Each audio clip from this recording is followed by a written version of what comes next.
Are you comfortable?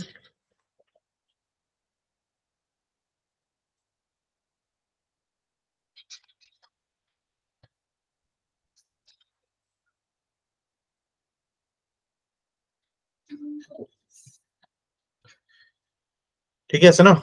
তাৰপিছত 17 নম্বৰত চাওঁ আমি SDF যেটো এইমাত্ৰ মিনময় কৈছিলে standing deposit facility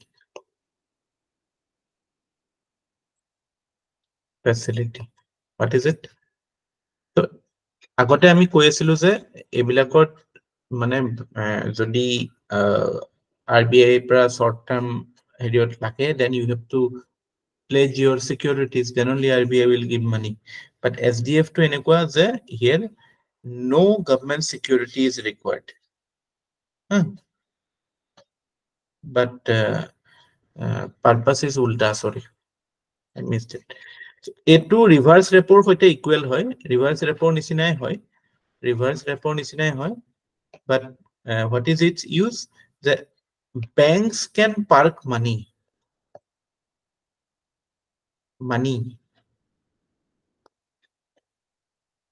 for short term obviously for short term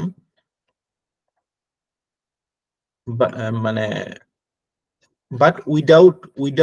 security without government security মানে RBI hey নিদিয়ে government security নিদিয়ে মানে it's kind of a savings account type খোলা নিচিনা so এটো purpose কিবা যেতিয়া বহুত excess liquidity আছে for short term situation ha তেতিয়া মানে RBI through SDF it can give money to sorry you can pull the money actually etu মানে যেতিয়া sudden মানে হেৰি হৈ যায় মাৰ্কেটত body flush of money in the market আৰু সেই হিচাপে যদি RBI নাথাকে কেতিয়াবা sufficient government securities printed মানে এটো আমাৰ demonetization সময়ত এটো ইউজ হৈছিল because যিমানটো ক্যাশ আহি গৈছিল ব্যাংকস বিলাকত সিমানটো ক্যাশ তো মানে ব্যাংকত RBI থবলে sorry RBI tat bank et hobole bole security nasile RBI tat himan so RBI created this mechanism standing deposit facility SDF to pledge or to in a way banks can park the money without any security so reverse repo minus the security so reverse repo kele no hoy because yat ako repurchase obligation nai yet it's a one way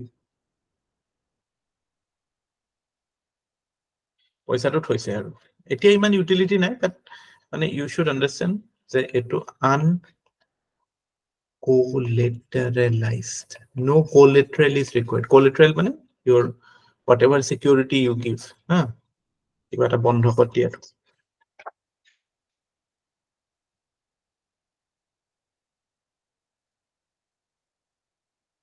আচ্ছা then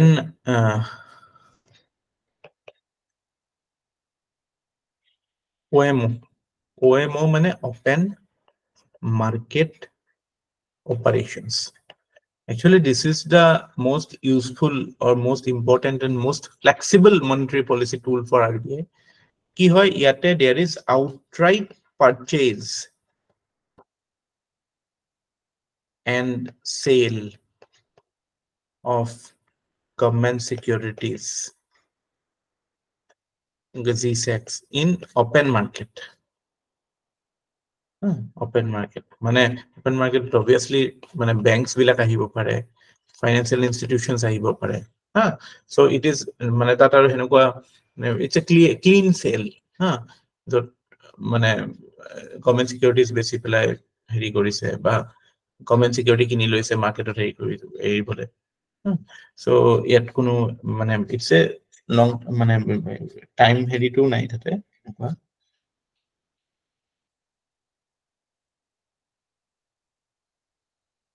so this is the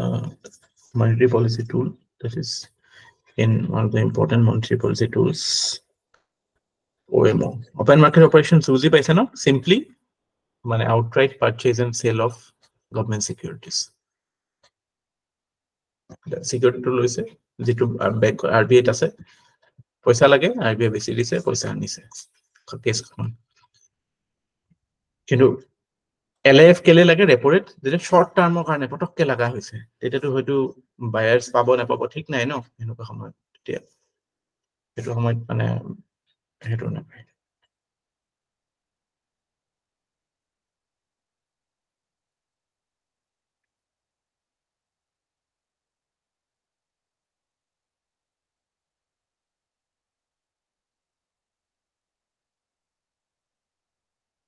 পৰীক্ষাত এনেকুৱা আহিব পাৰে যে purchase if RBI purchases government securities from the market then will it improve the credit offtake by banks yes no can't say কি হ'ব if RBI মানে sells securities purchases securities তেতিয়া বেংকৰ ক্ৰেডিট অপটেক বাঢ়িব নে কমিব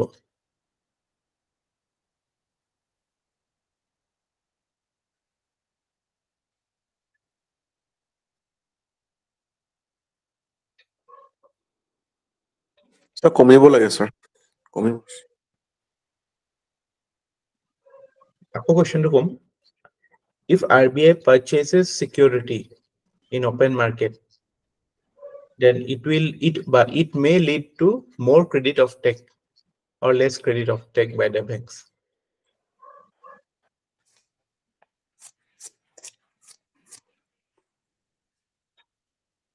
স্যার লেস ক্রেডিট অফটেক এনেকে RBI যদি কিনে securities তাৰমানে কি মাৰ্কেটত পইচা আহিছে ন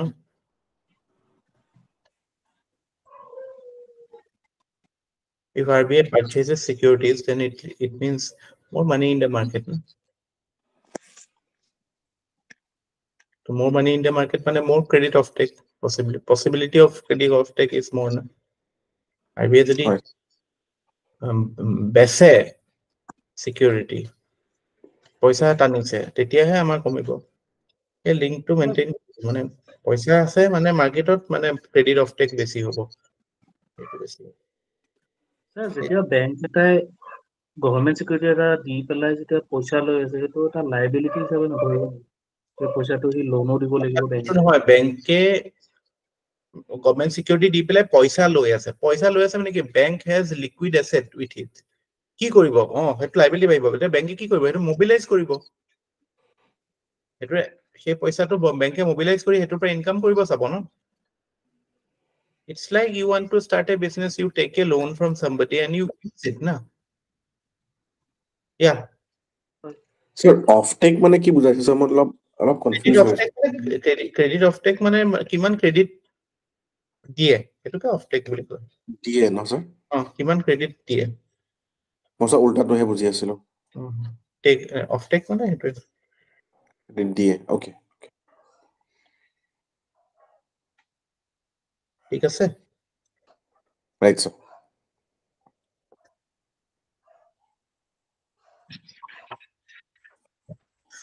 Okay, so let's meet tomorrow to complete the rest of the parts. Quantitative tool হৈ গৈছে কিছুমান বস্তু আছে আৰু banks type of banks এবিলাক চাব আছে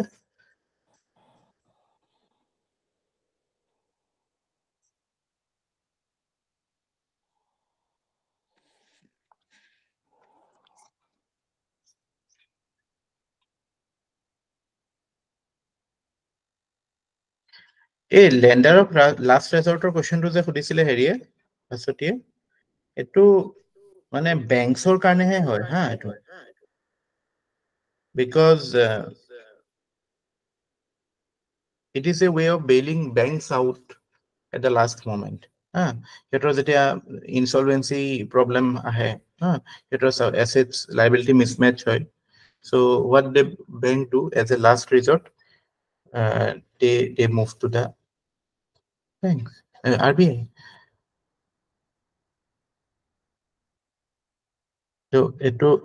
banker to the government buli kole eto hoy lender of last resort is for the banks only so UPSC is correct when they say that government tok je lending kore hetu function etu nohoy je lender of last resort to government tok banking kora function tu nohoy government banking kora function to is a banker to the government hetu to hoy is a banker agent and advisor to the government, no?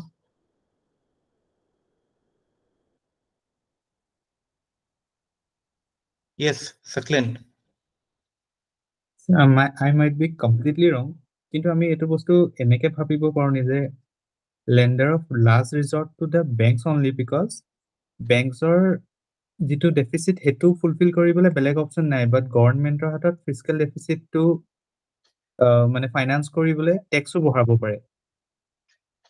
তো তেওঁলোকৰ হাতত option আছে RBI ওচৰলৈ যোৱাৰ বাহিৰে, কিন্তু banks-ৰ ক্ষেত্ৰত সেটো হয়, এটা ব্যাংকৰ হাততো অপচন থাকিব পাৰে, ব্যাংকে কৰ্পোৰেট বন্ডত যাব,